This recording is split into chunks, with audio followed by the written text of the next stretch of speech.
কোরবানির ঈদকে সামনে রেখে ব্যস্ত সময় পার করছেন খাগড়াছড়ি জেলা ও উপজেলার কামার কারিগররা।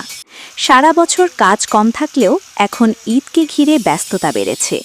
পশু কোরবানিতে ব্যবহৃত দা, বটি, চাপাতি ও ছুরি তৈরিতে ব্যস্ত সময় পার করছে তারা। তাই দম ফেলারও সময় নেই কামারদের। নাওয়া খাওয়া ভুলে কাজ করছেন কামাররা। কাক ডাকা ভোর থেকে গভীর রাত পর্যন্ত কাজ করে যাচ্ছেন তারা। সারা বছর তেমন কাজ না থাকলেও কোরবানির ঈদকে কেন্দ্র করে কয়েক গুণ ব্যস্ততা বেড়ে গেছে কামারদের। খাগড়াছড়ি থেকে বিপ্লব তালুকদারের প্রতিবেদনে দেখুন বিস্তারিত। খাগড়াছড়িতে সরেজমিনে ঘুরে দেখা গেছে, কামারপল্লীতে সারা বছরই কামারদের তৈরি লোহার সামগ্রীর চাহিদা থাকে, কিন্তু পবিত্র ঈদুল আজহাকে সামনে রেখে কামার কারিগরদের এখন কঠোর পরিশ্রম আর ব্যস্ততার মধ্যে দিয়ে সময় পার করতে হচ্ছে। সারা বছর খুব একটা হাতে কাজ না থাকলেও কোরবানির ঈদকে ঘিরে বেড়ে যায় তাদের কর্মব্যস্ততা। কয়লার গণগণে আগুনে রক্তিম আভা ছড়ানো চাপাতি, বটি বা ছুরির ওপর পড়ছে হাতুড়ির আঘাত। আঘাতের পর আঘাতে রূপ দেয়া হচ্ছে চাপাতি, ছুরি, দা, বটি সহ নানা ধরনের ধারালো জিনিসপত্রের। কামারদের সঙ্গে কথা বলে জানা যায়, কোরবানির ঈদ উপলক্ষে বেচাকেনা দ্বিগুণ বেড়ে গেছে। তবে ঈদের দুদিন আগ থেকে রাত দিন বেচাকেনা আরও হবে বলে তারা জানান। রতন কর্মকার বলেন, সারা বছরের মধ্যে কোরবানি ঈদেই আমাদের বেশি ব্যস্ত থাকতে হয়। বর্তমানে লোহা ও কয়লার দাম বেশি।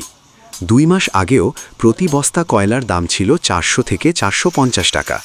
সেই কয়লা এখন 800 থেকে 850 টাকায় কিনতে হচ্ছে। কামার কারিগররা জানান, কোরবানির ঈদকে সামনে রেখে ক্রেতারাও ভিড় জমাচ্ছে কামারপট্টিতে। বিক্রিও হচ্ছে চড়া দামে।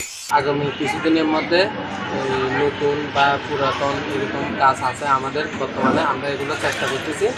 আর আগামী 2-3 দিন বাকি আছে, ঈদের বাকি 2-3 দিন আছে, আমরা এগুলা বুঝে দেওয়ার জন্য চেষ্টা করতেছি।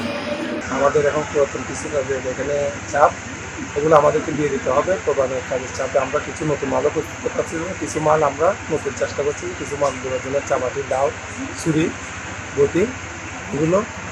পশুর চামড়া ছাড়ানো ছুরি 200 থেকে 300 টাকা, দা 300 থেকে 350 টাকা, বটি 350 থেকে 500 টাকা, পশু জবাইয়ের ছুরি 300 থেকে 1000 টাকা, চাপাতি 500 থেকে 800 টাকায় বিক্রি হচ্ছে বলে তারা বলেন। রতন কর্মকার নামে এক ব্যবসায়ী বলেন, বহু বছর ধরে এ পেশার সঙ্গে জড়িয়ে আছি। সময়ের সঙ্গে সঙ্গে অনেকে ব্যবসা পরিবর্তন করে ফেলেছেন, কিন্তু ভিন্ন কিছু করার অভিজ্ঞতা না থাকায় কামারের পেশায় পড়ে আছি। সময়ের সঙ্গে সঙ্গে সব কিছুর দাম বেড়েছে, মানও বেড়েছে। ছুরি কিনতে আসা একজন ক্রেতা বলেন, গত বছরের চেয়ে এবার পশু কাটার ছুরির দাম একটু বেশি মনে হচ্ছে না। কিছুদিন পর আমাদের জমি চাষ বা জমির চাষ করার জন্য দা কিনতে, দা একটা মানে কিনবার জন্য সব কিছু কাজ করা যায়, কাজ সব দা বা এই কোড়াল দিয়া চাষ করতে হয়। সেই জন্য আমাদের একটা দা প্রয়োজন হচ্ছে। এই দোকানে কামার দোকানে এসে একটা আমি দা কিনতে পারছি। কামার দোকান মালিকরা জানান, বছরের 11 মাস কোনো রকম টিকে থাকলেও কোরবানির সময় ব্যস্ত হয়ে পড়েন কামার শিল্পীরা। বিক্রি ও শান দিয়ে প্রতিদিন তারা 4 থেকে 6 হাজার টাকার মতো আয় করছেন।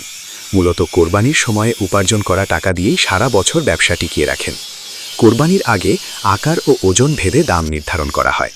বছরের এই সময়টায় এসব সামগ্রীর চাহিদা বেশি হওয়ায় দামও একটু বেশি বলে তারা জানান।